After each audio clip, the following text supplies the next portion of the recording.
Hey guys, how's it going? Welcome back to the channel.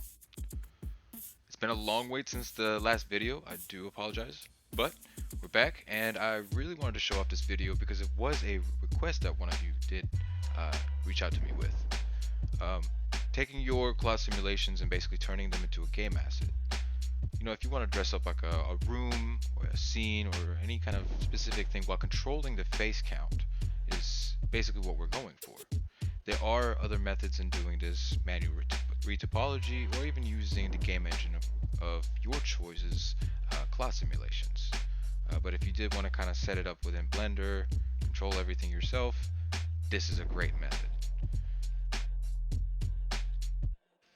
Alright, so getting started, you've created your cloud simulation for this scene. You dressed up your little table within it. Play back your animation to a point that you want the cloth to be sitting at. You know, if it looks realistic to you, it's the way that you want it to lay over something, go with that. Tweak it however you need to, because it is the mesh that you're going to be keeping. Now again, just make sure that you check back on the documents of the game engine that you're wanting to use, because they actually might have a better method than this. Alright, so I have my cloud simulation. As you can see, super high face count over here. We want to reduce that down for a game, obviously. In this specific example, I did go at a higher level of subdivision. You can definitely go lower, tweak it however you need to.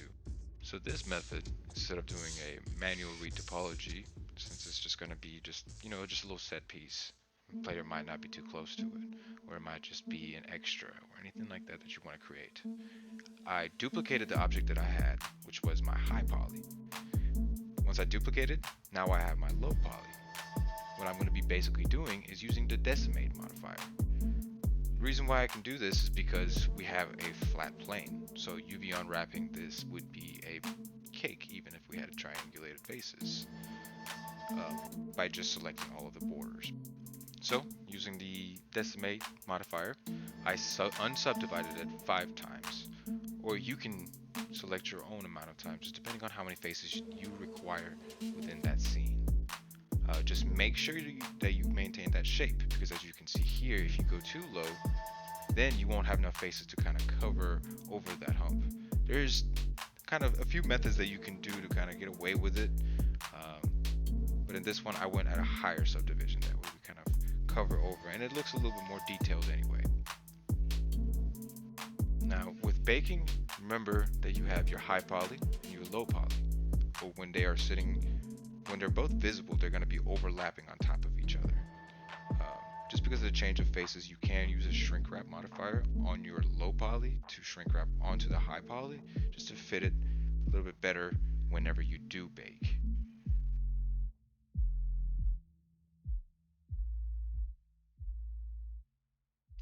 So now once we start moving into the UV unwrapping, all we really need to do is use our low poly UV unwrapping it by selecting all of the borders and marking our seams.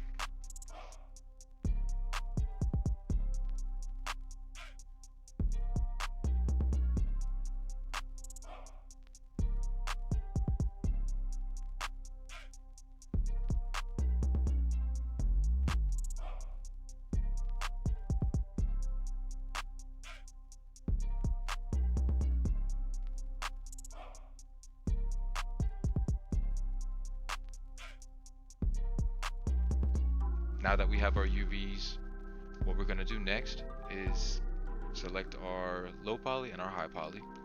Make sure that they are visible. What we're going to be doing is creating a cage. The cage is going to maintain the light rays whenever we're baking our normals.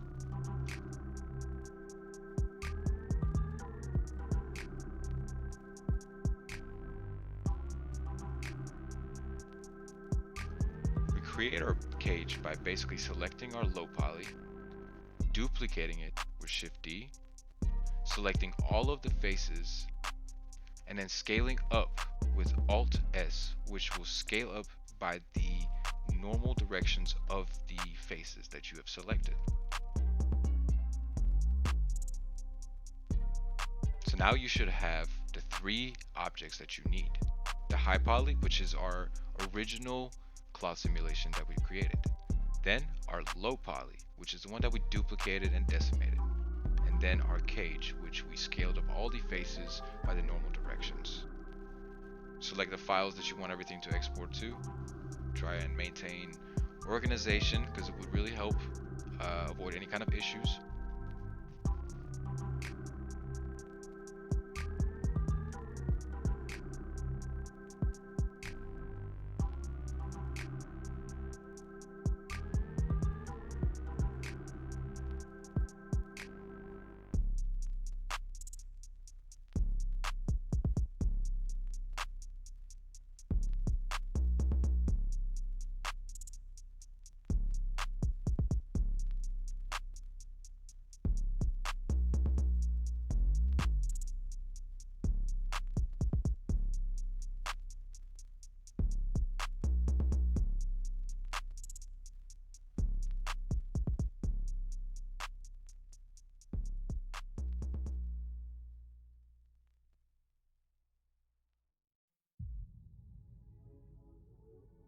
Alright, we're going to go ahead and fire up Adobe Substance Painter. We're going to start a new project by selecting File, New, and we're going to bring in our asset, which is going to be the low poly because that is the mesh that we're going to be using within our scene. It's going to have the lowest amount of polygons, and then it's going to be UV unwrapped, and we're going to bake our normals from our high poly. The way we do that, select texture set settings. Now we have all of our options for baking. I'm just going to do a 2K bake. At the top right corner, we're going to select high poly. That's the high poly that we created and exported. And then we're going to select use cage on the very left side. Select the cage and where you saved it at. You don't really need an ID or a thickness map. Now, all you have to do is select bake and watch as the high poly normals are copied onto the low poly.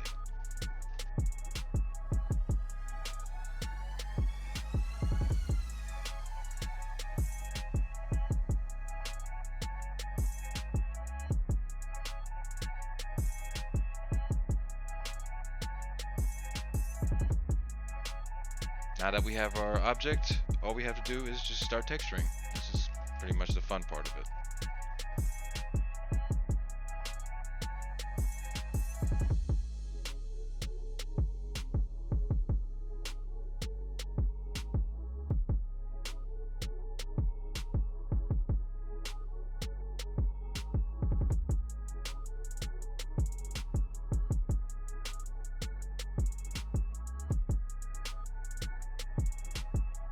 Alright, now I'll let it roll through. Feel free to follow along or create your own textures. If you did want an in-depth tutorial on texturing within Substance Painter, please let me know down in the comments.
once you feel happy with your textures, now you can export everything out. Just keep in mind of where you are exporting it out to. Remember, keep everything organized as you can. That way you can always bring everything back through. Do make sure that you select your output to be either Blender or Unreal Engine 4 packed is what it's called, because that will be your destination of your textures and how it's going to render it out for you.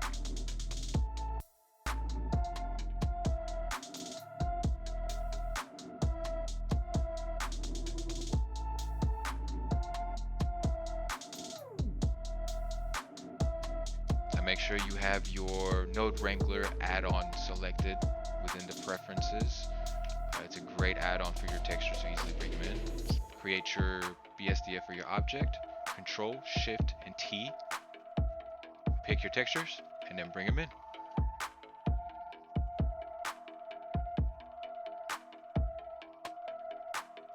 So that just about wraps it up for this video. Thank you guys for your time. If you can, hit that like and subscribe. It really does help out the channel. And make sure to check in for the next one.